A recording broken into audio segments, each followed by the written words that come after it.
თან არის ღმერთი. ქრისტეს მიერ საყვარელნო, მამანო, დედანო, ძმანო და დანო. დღეს ჩვენ მოვისმინეთ საოცარი და ფრიად საგულისხმო თხრობა წმინდა წერილისა. დღევანდელ საკითხავში აღწერილია ამბავი თუ როგორ შეხვდა მაცხოვარი ერთ ახალგაზრდა კაცს, ებრაელთა ერის შვილს, რომელიც როგორც ამას გვეუბნება წმინდა წერილი, ფიქრობდა ცხოვრებაზე და ამ შეკითხვას უსვამს ის მაცხოვარს. ის არ უსვამს შეკითხვას ან თხოვნით არ მიმართავს, რომ გამკურნე ან ჩვენ შორის მომხდარი დავა გადაწყვიტე ან რაღაც რომელიმე საკითხი გამირკვიე. ის ეკითხება სულის ცხოვრებაზე. და ამ შეკითხვაში ამავ დროს არის აღიარება ნებსით თუ ნებლიეთ, მაგრამ ყოველ შემთხვევაში ამ აღიარებაში მოსჩანს ამ ახალგაზრდა კაცის დამოკიდებულება ქრისტესადმი, როგორც ღვთის კაცისადმი, როგორც წინასწარმეტყველისადმი და ადამიანისადმი, რომელსაც შეუძლია საღვთო საიდუმლოება ადამიანს აუწყოს. და ეს ახალგაზრდა კაცი მაცხოვარს უწოდებს სახიერს. ეს მიმართვა ებრაელთა ერის შვილებში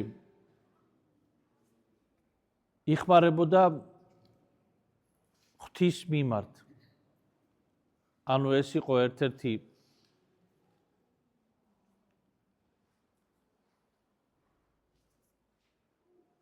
ეპიტეტი, რომლითაც ებრაელები ახასიათებდნენ უფალს, სახიერი. და ამ სიტყვას ხმარობს ეს ახალგაზრდა კაცი და მაცხოვარიც ეუბნება, რომ რატომ იწოდებო მეო სახიერსო?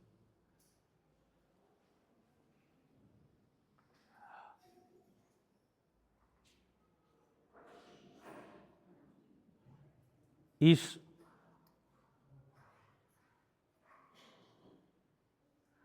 ამ ახალგაზრდა კაცს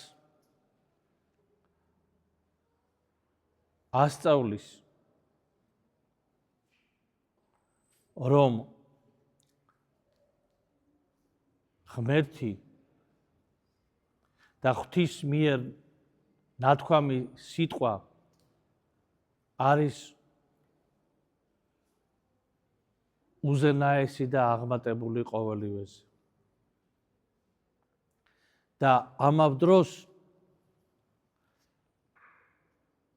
მის გაუაზრებელ გამონათქვამს ზღუდავს. იმიტომ რომ როდესაც შენ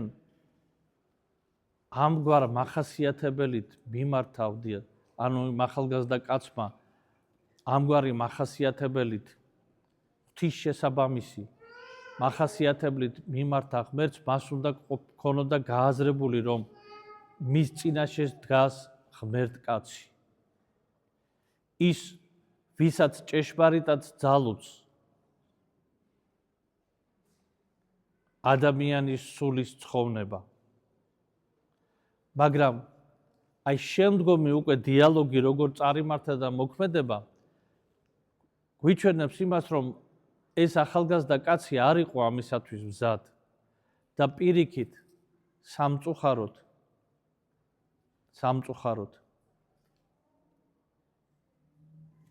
მიწიერზე იყო მიჯაჭვული. მაცხოვარი როგორც გახსოვთ ეუბნება მას, რომ ცნებანი იცი.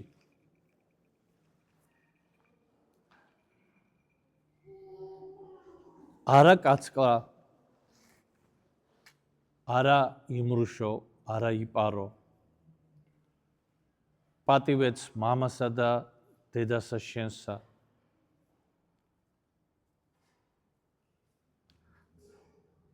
არ გინდოდეს არაფერი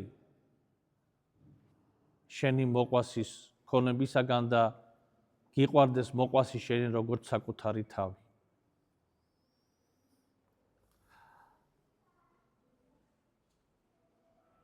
მან ებრაელთათვის გასაგები, სრულიად გასაგები და ბავშვობიდანვე ნაცნობი მათთვის მოსეს ცნებები ჩამოუთვალა ამ ახალგაზრდა ადამიანს. ესენი შეახსენა.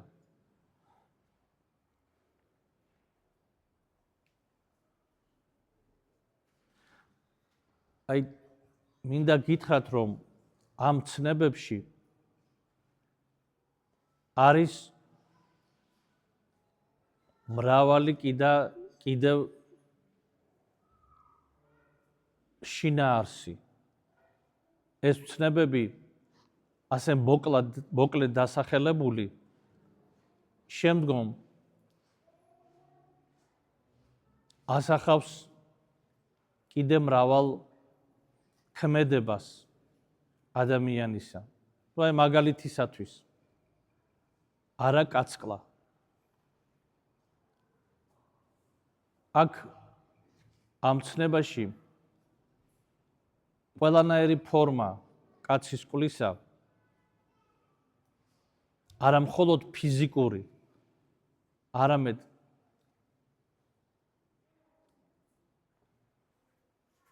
მენტალური ესეც იგულისხმება. სიძულვილი, წყევლა ადამიანის და მისთვის სურვილი რო ის მოკდეს, ესეც ამ ცნების ცოდვაში შედის.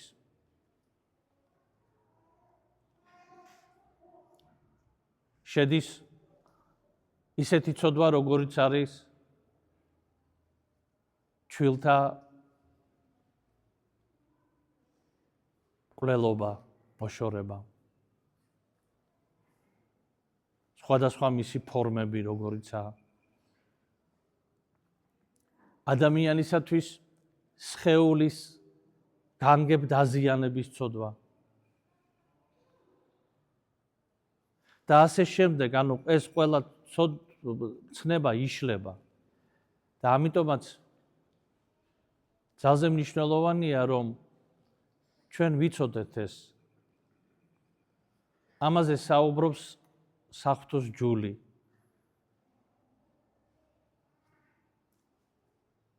საუბრობს კატეხიზმო. აი თქვენ უნდა წაიკითხოთ და იცოდეთ თუ რაზე არის საუბარი. ამ 10 ცნებაში.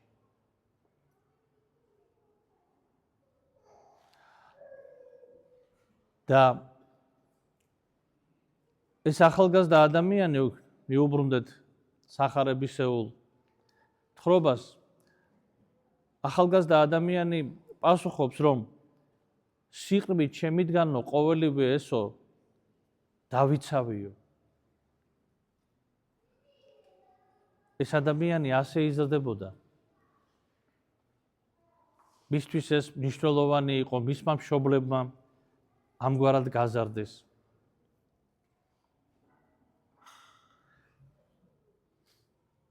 ანუ შეიძლება ჩვენ ვთქვათ, რომ ეს ადამიანი ღვთის სიტყვას ისმენდა და ცდილობდა აღესრულებინა ის თავისი ცხოვრებით. და მაცხოვარი აქ ეუბნება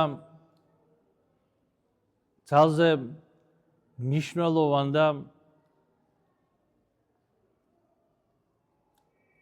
აღმატებულ სიტყვას.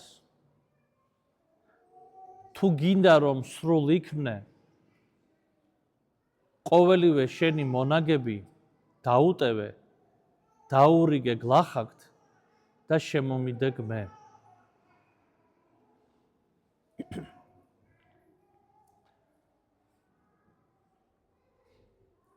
და ეს ახალგაზრდა კაცი, როგორც ამას წმინდა წერილი გვეუბნება, წუხარე შეიქმნაო,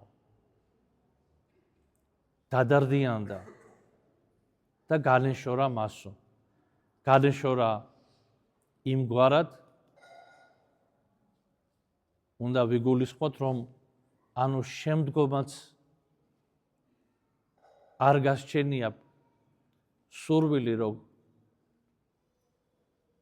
ქრისტესთან კვლავ საუბარი გაება.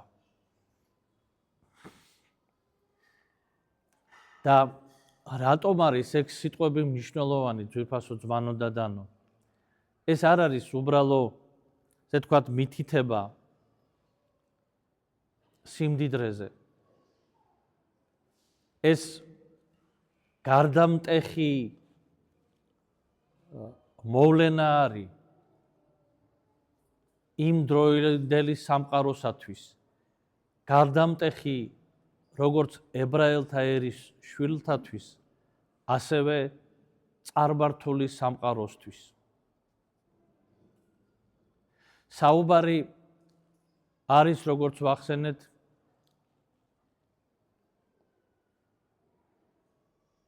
ქონებაზე და სიმდიდრეზე ამ ახალგაზრდა კაცისა. წმინდა წერილი ამბობს, რომ ის ფრიად მდიდარი იყოვო.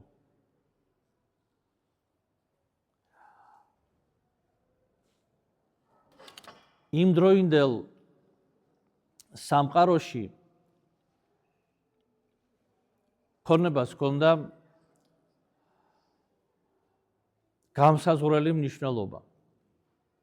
მოგეხსენებათ, რომ ეს არის პერიოდი რომაელთა ბატონობისა ისრაელში და ზოგადად რომის იმპერიის ბატონობისა იმ დროინდელ ეიკუმენაში, ანუ ასე უწოდებდნენ ანტიკური პერიოდის მსოფლიოს. და ანტიკური პერიოდის მსოფლიოსათვის ეს მსოფლიო, ასე ვთქვათ, ეიკუმენამ შემოისაზღვრებოდა რომის იმპერიის ფარგლებით. და ეს საზღვრები საკმაოდ დიდი იყო, მოგეხსენებათ, და მოყოლებული ბრიტანეთის კუნძულებიდან დასრულებული სპარსეთის, იმ დროინდელი სპარსეთის, ინდოეთის,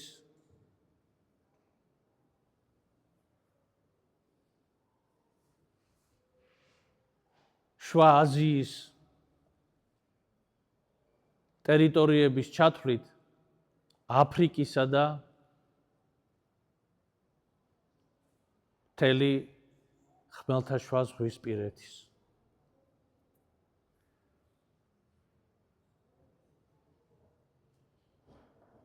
ეს უზარმაზარი ტერიტორია წარმოადგენდა რომის იმპერიის საზღვრებს. და იმდროინდელი ადამიანის ცნობიერებაში მას კიდევაც ასე უწოდებდნენ. ეიკუმენა, ანუ მსოფლიო. და აი ამ ტერიტორიაზე, ამ უზარმაზარ ტერიტორიაზე იყო თავისთავად დამკვიდრებული ის წესი, კანონი, ის ზნე-ჩვეულება, რომელიც რომში მკვიდრობდა, რომელიც მოწინავე იყო რომისადმი და თავისთავად ყველა პროვინცია ცდილობდა მიბაძვას. იყო კანონთა სხვადასხვა კორპუსი. პროვინციაში სხვაგვარად მოქმედებდა, რომში კიდე სხვაგვარად. და ეს ცნობილი გამოთქვა, რომ ყველა გზები რომში მიდის, ეს არ იყო მხოლოდ ფიზიკური გამომხატველი, იმიტომ რომ ფიზიკურადაც რომის იმპერია იმდენად მინდა ვთქვა და აღვნიშნო, აი მოწესრიგებული სახელმწიფო იყო, ადმინისტრაციული სამმართველო აპარატით, სამხედრო განწესებით და ინფრასტრუქტურით, რომ პროვინციიდან ყველა მაგისტრალი საგანგებოდ იყო გაყვანილი რომში ჩასასვლელად. ისე რომ იმპერიას კომუნიკაციის შეფერხება არ ქონოდა და არ ქონოდა ჯარების გადაადგილების ხელშეშლა. ეს ყველაფერი უნდა მომხდარიყო ძალზე სწრაფად, მობილურად და მოწესრიგებულად.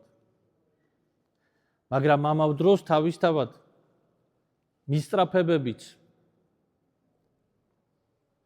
რომის იმპერიაში მცხოვრები ყველა ადამიანის იყო რომისადმი. რომ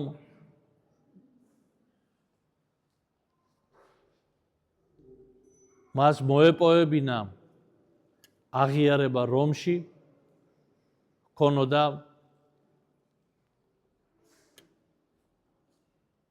საპატიო ადგილი, წოდება, ანუ ყოველივე ის, რასაც აი დღევანდელი ადამიანიც სათავისოდ მიიჩნევს საჭიროდ და მიისწრაფის კარიერის შექმნით,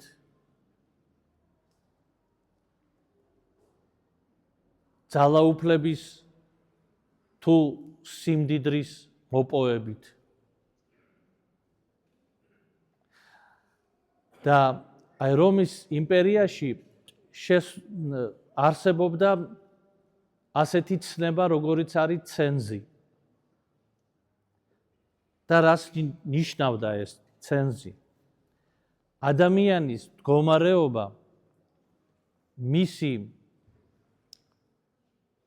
საპატიო მდგომარეობა განისაზღვრებოდა მისი ქონების, ანუ მისი სიმდიდრის რაოდენობით. და აქედან მიიღწეოდა ის შესაძლებლობებით, რომელიც შემდგომ ადამიანს მიენიჭებოდა. ანუ მისი ქონება ამ ცენზის მიხედვით, დადგენილი სახელმწიფო ცენზის მიხედვით, აყალიბებდა მის სენატორობას, გავლენის მოპოვების საშუალებას, მასების გარკვეულწილად მიზიდვას, იმიტომ რომ არსებობდა ასეთი წესი რომში, რომ დიდარ ადამიანებს იმპერატორი ავალებდა ეს ცნობილი გამონათქვამი პური და სანახაობა. ცნობილ ადამიანებს, უბრალოდ დიდარ ადამიანებს, ცნობილი ხდებოდა სიმდიდრით ადამიანი, ზუსტ ამიტომაც იმპერატორი აავალებდა, რომ მას მოეწყო სანახაობრივი, ესე ვთქვათ, ღონისძიებანი და მომხდარიყო პურის და სხვა პროდუქტების დარიგება რომის მოსახლეობისათვის, ვინც ამას, ასე ვთქვათ, ღებულობდა და ეს მიღება კიდე მინდა გითხრათ ისე კი არ იყო, რომ ასე ვთქვათ, რაღაც ყველას ეძლეოდა, არა. განსაზღვრული რიცხვი იყო. სხვადასხვა დროს მესამე და მეორე საუკუნეებში და უფრო სხვა საუკუნეებში, ქრისტემდე და ქრისტეს შემდგომ სხვადასხვა რაოდენობა ადამიანისა იყო 400,000-დან 200,000-მდე. ერთ პერიოდში იმპერატორმა ვესპასიანემ კიდევაც დაადგინა, რომ 200,000 ადამიანზე მეტი არ იყოს ეს რაოდენობა, ანუ ვინც ღებულობდა ამგვარად საკვებს. იმპერატორისაგან და როგორც აღვნიშნე, იმპერატორის დავალებით სხვადასხვა დიდარი ოჯახის წარმომადგენლებისაგან. და ეს ყოველივე ზრდიდა ამ ადამიანების გავლენას. და ამიტომაც იმ ანტიკურ პერიოდში რომის იმპერიაში, რომელიც იყო კერპთაყვანისმცემლური, სიმდიდრეს ჰქონდა დიდი მნიშვნელობა, ანუ სტატუსებრივი მნიშვნელობა ჰქონდა. ადამიანებს მიაჩნდათ, რომ ეს მათ აძლევს გავლენას, აძლევს სხვაზე მეტ უფლებას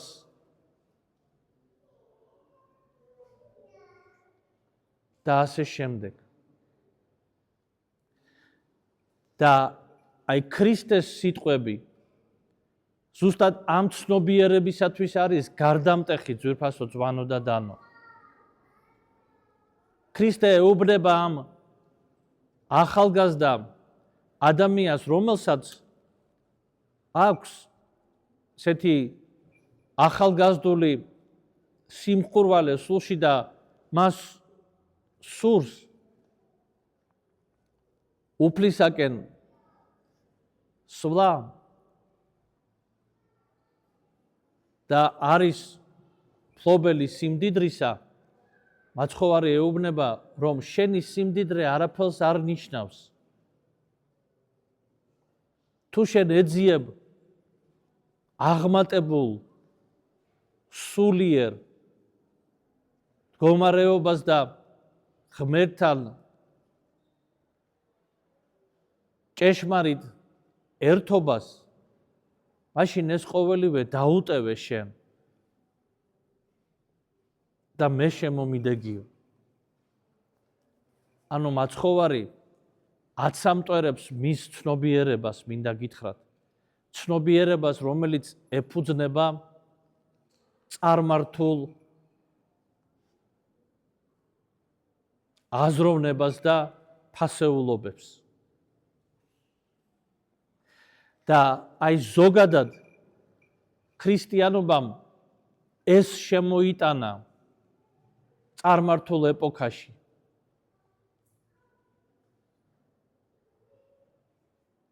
მან ფაქტიურად თუ გვინდა თანამედროვე რაღაც ისეთი ტერმინები გამოვიყენოთ, ან ერთ-ერთს გამოვიყენოთ, ქრისტიანობამ კაცობრიობას მოუწოდა სოციალიზმისაკენ. ანუ სოციალური თანაბრობისაკენ ამას გულისხმობ.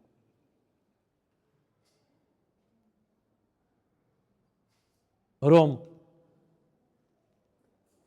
ადამიანი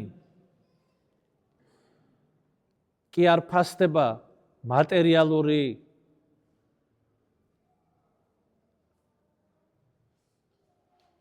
მდგომარეობით და მატერიალური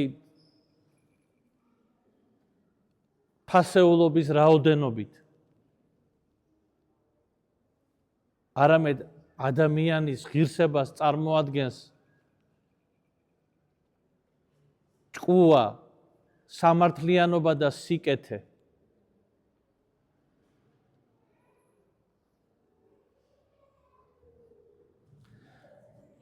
და ამაზე საუბრობენ შემდგომ წმინდა მამები.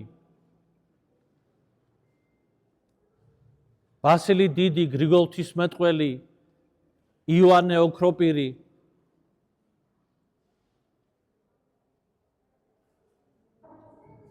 ტერტულიანე,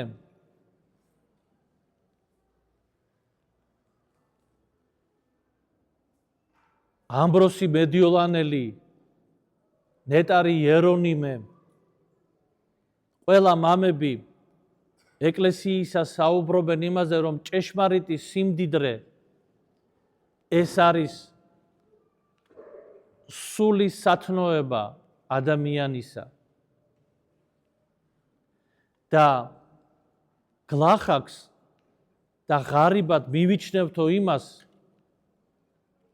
ვინც სულიერად არის ღარიბიო და ისეთი მაგალითი მოყავს ამბროსი მედიოლანელს ერთ-ერთი ადამიანსო, რომელსაც გააჩნიაო 10 ტალანტიო და ის მიისწრაფისო შემდგომი 10 ტალანტის მოსახვეჭად, განა ეს ადამიანი ღარიბი არ არისო?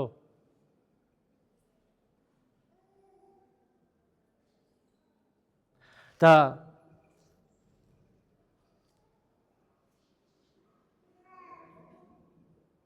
შურს, მომხვეჭელობას და სიხარბეს წმინდა მამები ცალსახად მიიჩნევენ სიღარიბეთ სულისა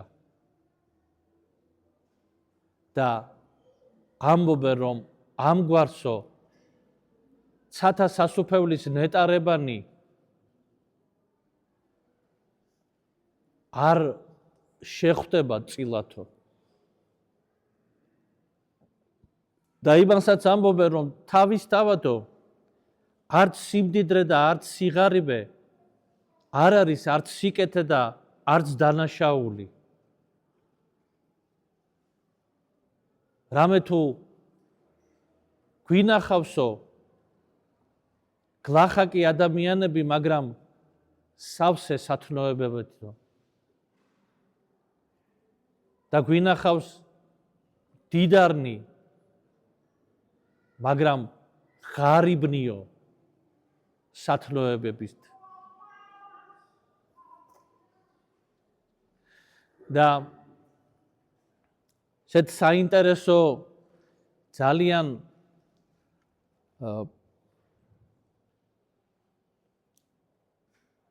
დასკვნას აკეთებს ამბროსი მედიოლანელი. და როგორ ჟღერს ეს დასკვნა და რაში არის მისი შინაარსი.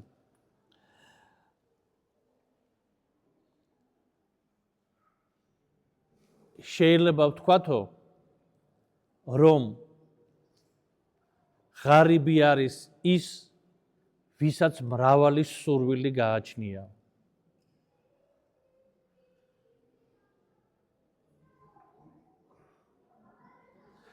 და დიდარია ის, ვინც თავის სურვილებს ღვთის სიტყვას უქვემდებარებს და თოკავს ამ სურვილებს. და რა თქმა უნდა ამ სურვილებში წმინდა მამა გულისხმობს ადამიანის ვნებების დაკმაყოფილებას, ანუ სურვილებს, რომელიც ვნებას აღძრავენ. და ბასილი დიდი ამბობს, რომ სიმდიდრეო აძლევს ადამიანს საშუალებას ფუფუნების და სურვილების დაკმაყოფილებისო და სამწუხაროდ ადამიანი მიდრეკილია, რომ დაიკმაყოფილოს ყველა თავისი სურვილი. ხოლო სურვილების წამომჭრელი ჩვენში არის ვნებები, ძვირფასო ძმანო და დანო.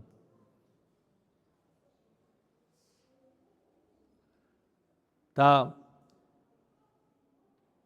იოანე ოქროპირი კი ბრძანებს, რომ თავისთავად არც დიდარია ცოდვილი და არც გლახაკი ნეტარიო. იმიტომ რომ დიდარი უკეთო თავის სიმდიდრეს იყენებს სათნოებათა გასამრავლებლად და სიკეთისთვის, მაშინ ნეტარი არისო ის და უკეთო გლახაკიო თავის სურვილებში არის აღძრული შურითა და სიხარბით, მაშინ არანაირი სიკეთე ღვთის წინაშე მის სიგლახაკეს არა აქვს. აი ამგვარად ძვირფასო ძმანო და დანო, ეს საუბარი მაცხოვრისა ახალგაზრდა კაცთან მაჩვენებელია იმისა, როგორც წმინდა წერილი ამბობს და აღნიშნეთ ჩვენ, რომ დამწუხდაო ის ახალგაზრდა კაციო. დამწუხდა, იმიტომ რომ მას სხვაგვარი შინაგანი ჰქონდა სურვილები, სხვანაირი განცდები ჰქონდა მას და ეს კავშირში იყო უფრო მეტად არა ღვთის მცნებებთან, არამედ იმ სიმდიდრესთან, რომელიც მას გააჩნდა.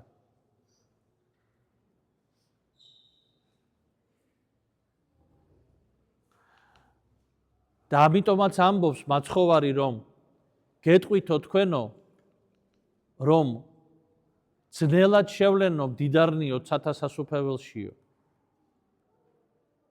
იმიტომ რომ სამწუხაროდ სიმდიდრე საცდურად ედებათ. როგორც აღნიშნე, როგორც წმინდა მამები ამბობენ, რომ იძლევა საშუალებას ფუფუნებისა და სურვილთა, ყოველგვარ სურვილთა დაკმაყოფილების. თუმცა ყველამ ჩვენგანმა იცის, თუნდაც აი სურვილი, რომელსაც დაიკმაყოფილებ, რაღაცა ნივთიერში, რომ ეს სურვილი არის აი მაქსიმუმ ერთი დღე თუ გასტანა ამ ძნობამ, რომ გაგიხარდა, გესიამოვნა, დაკმაყოფილდი. მეორე და მესამე დღეს უკვე ახალი სურვილი გიჩნდება. ის გავიწყდება უკვე, რომ ვთქვათ, 2 დღის წინ ასე გეწადა რაღაცა.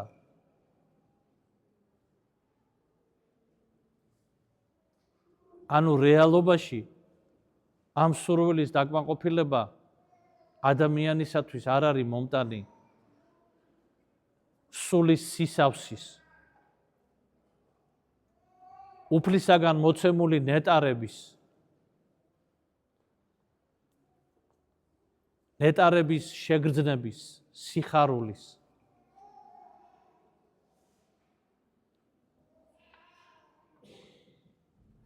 და მაცხოვარი აგრძელებს მე ამ საუბარს თავის მოწაფეებს ეუბნება, იმიტომ რომ მოწაფეებიც ჯერ კიდევ ამ ძველ შეხედულებებში არიან ებრაელთა ერისშვილების წარმართული სამყაროს ამ ეს აზროვნება აქვს ჯერ თავად მოწაფეებსაც და მაცხოვარი ეუბნება გეტყვითო თქვენო რომ აკლემიო ნემსის ყუნჩი უფრო იოლად შევაო ვიდრე დიდარიო ცათა სასუფეველშიო. ნემსის ყუნწი ამ შემთხვევაში ძვირფასო ძმანო და დანო ახლა ჩვენ გავიკვირვებთ ხო ახლა როგორი ის არის ახლა ნემსის ყუნჩი აკლემი რო არ შეეტევა ყველა მიცით მაგრამ აქ არის საუბარი რომ გასაგები ყოფილიყო მოწაფეებისათვის ნემსის ყუნწი ასე იწოდებოდა ერთ-ერთი ვიწრო შესასვლელი იერუსალიმში, ძველ ქალაქში და იმდენად ვიწრო იყო, რომ აკლემი ვერ შედიოდა, უჭირდა იქ აკლემს შესვლა, უნდა დაჩოქილიყო და ისე უნდა, ესე თქვა, თუ შეძლებდა კიდევაც შესვლას. და ეს ალეგორია მოყავს მაცხოვარს. და მოწაფეები პასუხობენ, კითხვას ვამენ, მაშინო ვის შეუძლიაო აბა? ანუ მათ ცნობიერებაში ცათა სასუფეველიც და ღვთისაგან მოცემული სიკეთეებიც მაინც მატერიალურთან არის დაკავშირებული. იმიტომ რომ აი ეს მატერიალური კმაყოფა ანიჭებდა როგორც აღნიშნეთ ისეთ მოწინავე მდგომარეობას ადამიანს და ასე თქვა აი ეს ცნობიერება არსებობდა საყოველთაო ცნობიერება იყო ეს და მაშინო ვის შეუძლიაო განა თუ ასეთი დაფასებული ადამიანები ისინიც კი ვერ შევლენო ცათა სასუფეველშიო და მაცხოვარი პასუხობს კაცთაგან ეს შეუძლებელ არსო მაგრამ ღვთისაგან ყოველივე არის შესაძლებელია და ეს შესაძლებლობა ჩვენ გვეძლევა ძვირფასო ძმანო და დანო იმ სიმდიდრით რომელსაც მოვიპოვებთ ქრისტეში. ამიტომაც ამბობს მაცხოვარი თავის ქადაგებაში რომ ცათა სასუფეველი მსგავსი არისო იმ მარგალიტის რომელიც კაცმა იპოვა სხვა ყველაფერი გაყიდა და არიგა და ეს მარგალიტი შეინახაო. ანუ მარგალიტი რომელიც აქვს რაღაც ძალიან დიდი ფასი და ცათა სასუფეველს ადარებს რომ გასაგები იყოს რომ აი ამ ძალიან ძვირფასი მარგალიტის მსგავსია ცათა სასუფეველი რომლის გამოც შენ გიღირს რომ ყოველივე დაუტევო, ყოველივე დატოვო და ეს სიმდიდრე შეინახო და ამით გამდიდრდე.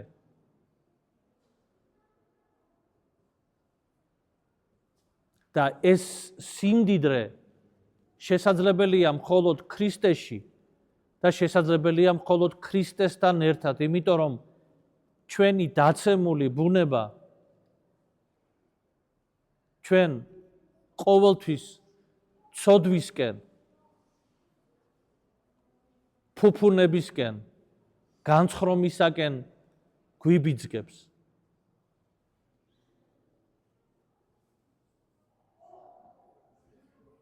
და მხოლოდ ღმერთთან არის შესაძლებელი ამ ბუნების დაძლევა. და ამიტომაც უნდა ღმერთში გავდიდრდეთ ძვირფასო ძმანო და დანო. მიუხედავად იმისა, რომ შეიძლება